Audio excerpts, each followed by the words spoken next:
Morning, Coach Adam here with Soccer Roots, my little buddy Winston behind me. Let's see if you can see the camera. Hey Winston. There he is, good boy.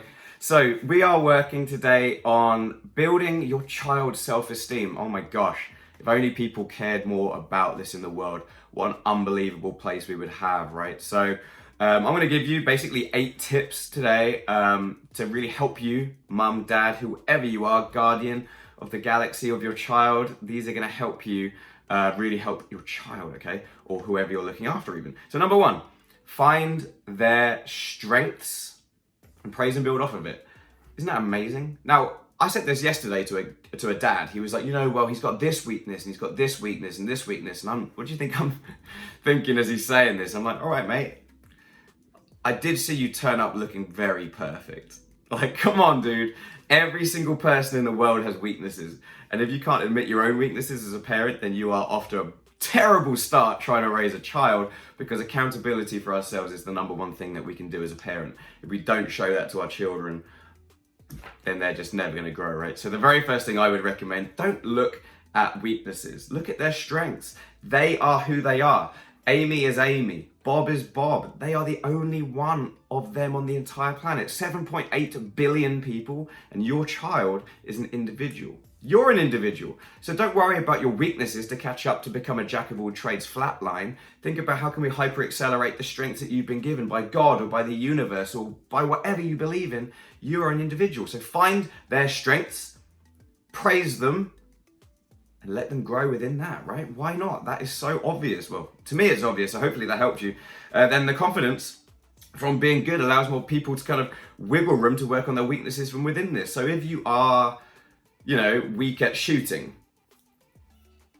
then what are you good at, right? Praise that, and then say, hey, can we bring this now over into the shooting area? If you're good at dribbling on the approach to goal, praise that, because not many people will approach the goal too fast. They'll slow down in front of goal, in fact, and analyze and lose composure. You see what I'm saying? Once we know what our strengths are, that's brilliant. We can hyper accelerate those to a 10, and it allows us to see our weaknesses so we can grow those also, but we should focus on our strengths. It's such an alien idea, but for me, that is so obvious, right? If I'm good at, being a basketball player, why do I want to go learn golf? Odd to me. Okay, this is a good one. Number 2, I like a 95-5 rule for punishing. Okay, punishing is such a savage word. It sounds like medieval times when you're throwing someone down a well or something.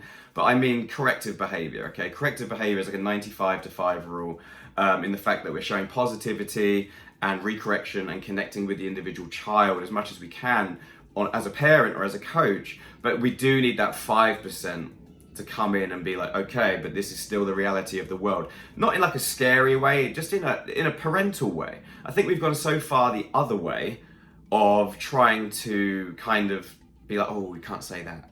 Oh, we can't say that. Can't do that. That word's bad. Well, at some point, nobody cares, because the world is still heading directly towards your child, whether you like it or not. And there's millions of people in the world who don't care about that stuff and aren't as woke, or whatever you want to call it, as you, or whatever you think you're woke.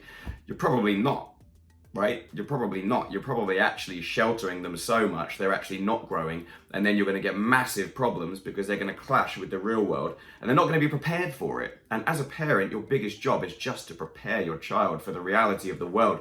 Schools don't really do it anymore, right? They can't do anything. They can't discipline. They can't tell kids no or anything anymore. So that's vanishing. And then because of that, it's leading to massive problems in society. So you've got to do it more and more at home. 95-5, the 5%. And it's tough. It's tough to be a parent and a coach to look at them and say, you got to do this, you got to do this. This is what we should be doing. But that is what parenting is. We would all love 100-0.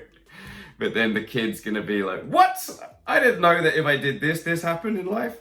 Because you haven't prepared them, right? So the correcting behavior always is within the 5% for the extreme moments, such as running out in the road, right?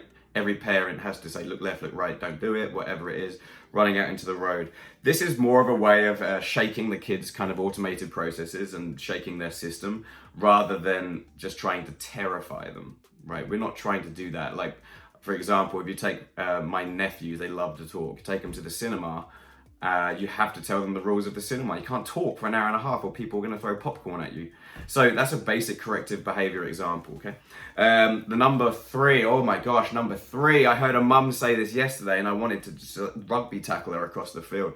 She said, well, you know, my other son does this really right in front of her son. And I was like, oh my, I was like, shh, shh. I was like, what are you doing?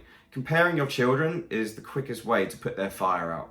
Let me say that again. Comparing your children is the quickest way to put their fire out. And probably not to like you as well. In reality, you know, if you're just always hearing, well, Sarah never did that. How does that make you feel? You're going to shrink up and think, that's awful, right? We're meant to provide light to the world. Every time you spread hate, hate just kills everything. Hate just goes, kills everything, kills it, right? Always choose positivity and choose what they are doing well, and never use comparisons within your children. Never do it. If you catch yourself doing it, slap yourself on the wrist because it's not cool. Number 4, never be afraid to get support. The fact that you're watching this as a parent right now means you are getting support. So congratulations. Give yourself a pat on the back because not many people do it. We live in a time, I think, when there's so much access to information and there's so many bad people out there just trying to sell you on programs. I'm not selling you on anything. I do this content for free on a daily basis because I genuinely want to help people, right? But don't be afraid to get support, whether it's from a professional therapist, from a professional coach. Like myself, people hire me all the time as a life coach, not just for soccer. Soccer is about 10% of what I do. Okay, I happen to be awesome at it. Sometimes that's actually been a crux in my life, actually, funny enough, because I want to go and help 50 million children and 50 million parents in the world rather than just a small thing, which is what I'm working on personally in my life right now. But don't be afraid to get support, okay? There's nothing more humbling than going out and saying, hey, I don't know what I'm doing.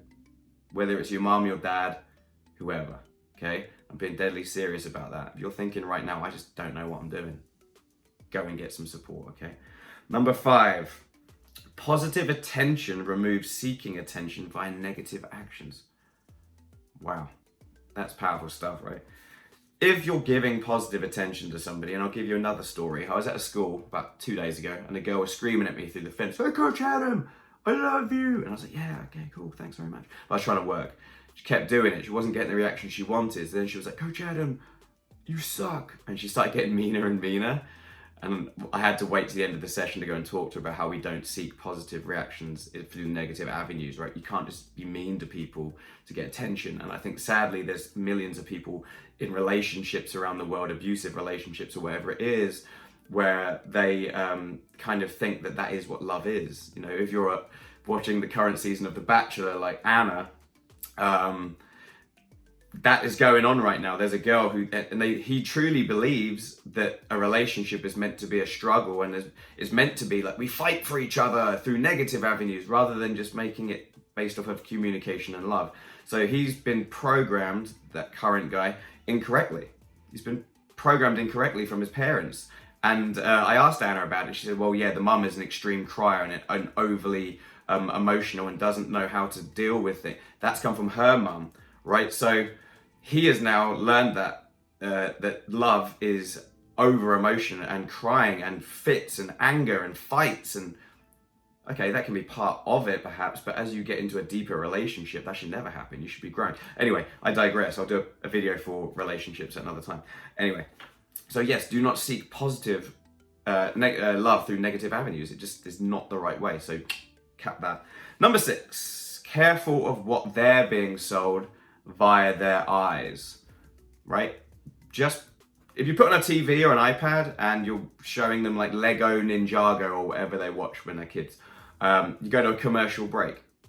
You're in the kitchen or you're in upstairs working or you're doing whatever, you're doing your thing and they're being sold. Being sold for 3 minutes straight on stuff, right? Is that positive or negative for your child? Now, if you're on a Netflix or something, brilliant, because they don't have adverts. So that's actually better. But always be aware of what your children are being sold via their eyes and via their ears, because it's going to help to shape, well, actually it's going to be detrimental in most parts to shaping their personality. So we don't want that. This is going on 10 minutes, oh my God. Number 7, lead by example.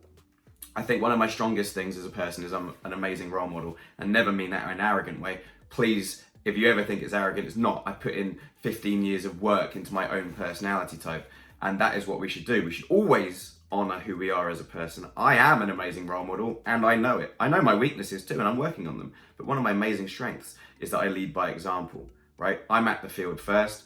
I'm in uniform. I look presentable. I work on time. I stick to a schedule. I bring people up. You see what I'm saying? Lead by example. If you come down the stairs in the morning like, oh, I can't believe I'm late for work. You can have breakfast? No, I'll skip breakfast. I don't have time.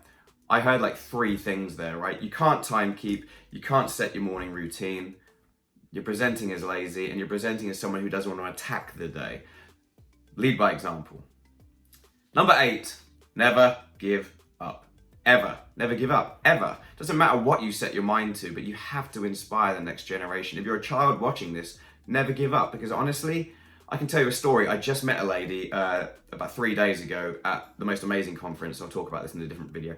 She sold her company for $1.2 billion liquid cash, right? And she told her story. And it was about 30 minutes of no's, 30 minutes of speed bumps, 30 minutes of rejection, and about 10 seconds of a yes. That sums up everything you need to know, okay? You want to be Ronaldo, you want to be Brad Pitt, you want to be Selena Gomez, whoever it is, we always see them on the red carpet, but we never see anything before the red carpet. That is so important. So whoever your idol is, children, whoever your idol is, parents, go and read their Wikipedia or whatever it is and figure out the struggle and understand that we're all in a struggle, and that's it. Never give up. You can do it. 11 minutes. If you're still hanging in with me, you are an amazing person. And please share these videos, because I promise you, I don't meet anybody on a daily basis who puts in the level of mental and personal development that I do. And I want to change that. I want every single person around me to be like, you know what, I'm working on my failure tolerance and stuff like that. So thank you so much for watching. Build your child's self-esteem. Those were my 8 points.